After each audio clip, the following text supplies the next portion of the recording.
Hi, my name's David. Today we're going to do a free CodeCamp tutorial on applied accessibility.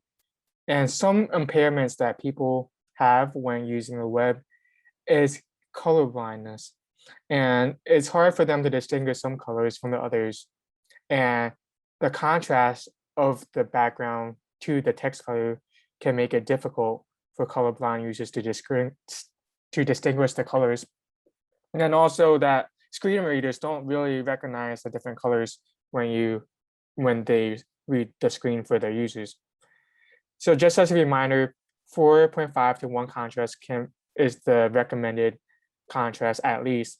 And you can do this by, if you're doing different colors, is increasing or decreasing the lightness, increasing the lightness for the background or decreasing the lightness for the text or vice versa.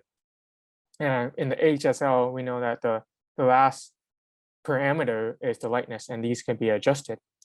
So for this exercise, it wants us to adjust the HSL property for the lightness, and we want to change the background color from 35% to 55%.